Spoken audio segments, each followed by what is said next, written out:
silakan klik tombol subscribe dan aktifkan notifikasi pada tombol lonceng supaya tidak tertinggal video seputar misteri dan pembahasan menarik lainnya, dan klik tombol like juga jika sahabat menyukai video ini. Apabila dia beriman pada Allah, beriman berarti dia sudah bersatu dan sama pencipta, karena iman dan percaya itu lain. Sekali lagi, iman dan percaya itu lain. Kalau iman itu sudah melalui proses yang sangat dalam dan sudah mengerti betul, bisa merasakan zat sang maha pencipta. Sedangkan kalau percaya ya begitu sajalah. Percaya. Kalau iman itu sudah bisa merasakan. Jadi mungkin yang tunanetra sejak lahir itu baru percaya. Nah, kita jangan sampai buta terus gitu kan. Memang kalau kata orang-orang mah, ini pembicaraannya katanya ma'rifat katanya. Itu tidak akan bisa diterima oleh orang-orang awam katanya. Tapi kan syahadat itu adalah kalimat ma'rifat. Yang awal seharusnya pahami Kang ya. Harusnya yang pertama itu ma'rifat dulu. Baru hakikat, terus ke syariat. Ini dibalik, syariat, hakikat, dari ma'rifat. Makanya pencapaiannya jadi susah. Akibatnya umat jadi seperti begini, lemah, gampang dipecah belah, centang perenang, bagikan buih di lautan. Tapi kalau sudah iman, berarti kita sudah bisa merasakan, kita sudah bisa menyaksikan. Sedangkan ikrar kita awal ada menyaksikan kan, aku bersaksi bahwa tidak ada Tuhan selain Allah. Nah, kesaksian kita tentang itu bagaimana? Kesaksian itu kan harus bisa melihat sendiri, merasakan sendiri. Ya, caranya gimana Kang? Ya, caranya bagaimana dan sebagainya. Nah, caranya ya itu tadi, dengan bagaimana caranya kita bersatu dengan Sang Maha Pencipta. Nah, cara bersatu dengan Sang Maha Pencipta itu dengan mengakselerasi sel-sel tubuh itu tadi. Bagaimana kita bisa merasakan ruh yang ada di dalam tubuh kita, karena Allah itu sangat dekat, lebih dekat dari urat nadi kan. Jadi kita tidak perlu jauh-jauh mencari Allah mah. Di dalam diri kita juga sudah ada berupa ruh yang menggerakkan itu. Tinggal bagaimana kita mengaksesnya. Nah, mengaksesnya itu, kalau misalnya dengan teknis yang sudah selama ini diajarkan adalah dengan sholat itu bisa jadi ini. Bisa jadi satu sarana. Cuma masalahnya, ya, Kang? Sholat yang seperti apa? Bagaimana begitu kan? Karena bagaimanapun juga, yang namanya sholat itu selama ini kan kita kebanyakan yang sekedar gugur kewajibannya. Jujur sajalah, kebanyakan hanya sekedar begitu dan tidak konsentrasi sok kira. Kebanyakan mah ngararamun pas sholat kadang-kadang lupa rakaat. Jujur sajalah. Iya, itu indikator tidak konsentrasi ya, lupa rakaat. Iya. Terus ini sudah norolang gitu ya, si bacaannya juga dan sebagainya. Kalau dibahas mah panjang lah. Tapi yang jelas, satu-satunya cara bagaimana kita berzikir dengan baik dan benar itu adalah dengan kita melihat ke dalam diri kita dulu. Bagaimana ketika jantung ini berdetak? Apa yang menggerakkan jantung ini sehingga bisa menjadi berdetak? Bagaimana pergerakan aliran darah di tubuh kita sehingga bisa mengalir seperti itu? Apa yang membuat energi di tubuh kita itu bisa berakselerasi? Apa yang membuatnya? Terus pelajari semuanya yang ada di dalam tubuh kita, bersatu dengan tubuh kita. Nah, dari sana kita baru bisa merasakan zat tidak dikenal itu. Itu memang sulit. Tapi orang-orang banyak yang mengatakan apa yang pendapat saya itu adalah sesat katanya. Berpendapat seperti ini sesat. Iya, berpendapat seperti ini sesat katanya. Dan itu adalah pendapat setan-setan yang terkutuk gitu. Ya silahkan, asal punya dasar tuduhannya gitu loh. Ya dasar tuduhan saya sesat itu apa gitu loh. Karena yang mengetahui siapa yang tersesat itu hanya Rob. Apa salah kita menelusuri keberadaan Sang Maha Pencipta karena kita bersaksi? Apa salah saya menelusuri tentang Muhammad karena saya bersaksi bahwa Nabi kita itu adalah Muhammad? Jadi saya tidak mau katanya. Apa salah saya tidak mau katanya? Apa salah saya kemudian menggali sendiri kebenaran yang ada di agama itu sendiri? Nah, orang itu ketakutan mungkin ya, ketakutan status quo-nya terganggu. Karena mungkin satu hal, takut pengikutnya itu pindah. Nah, ketika masyarakat sudah mulai berpikir dan tidak mengikuti hal-hal semacam begitu lagi, dan akhirnya mereka mencari sendiri, itu yang penting. Di sanalah kekhalifahan fil ard itu akan terjadi. Di sanalah sudah mulai yang ada yang namanya kerjasama untuk membangun planet ini. Orang boleh katakan saya sesat, tapi dasarnya apa?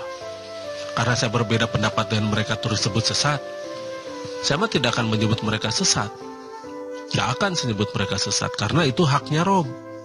Saya tidak mau merebut hak Rob oleh orang-orang seperti saya, gitu kan.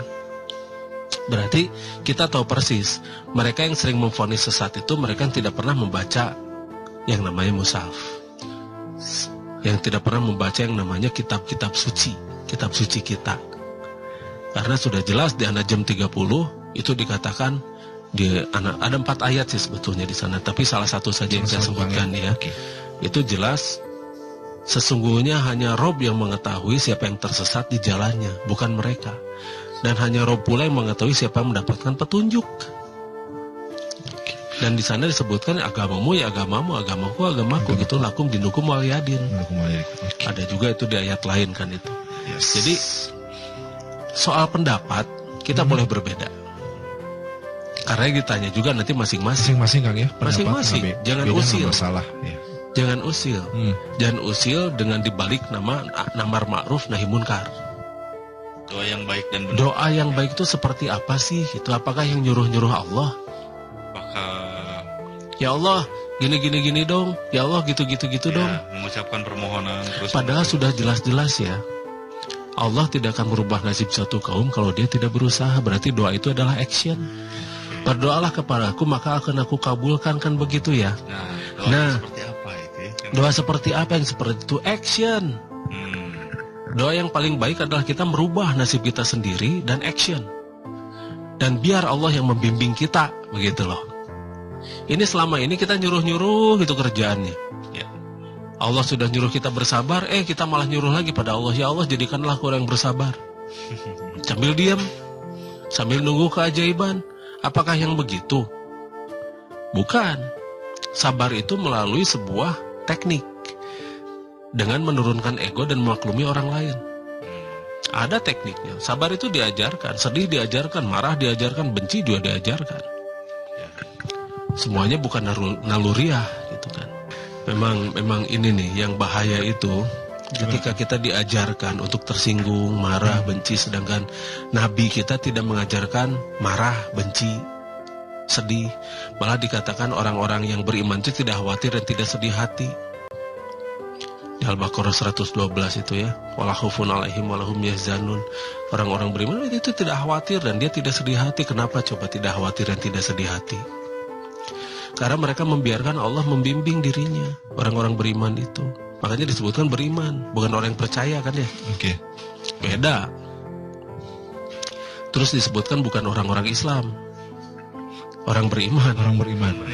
Bukan. Iya, orang beriman. Keywordnya itu ya. Beriman. Ya karena beriman itu sudah bisa merasakan zat Sang Maha Pencipta dan sudah membiarkan Sang Maha Pencipta membimbing dirinya.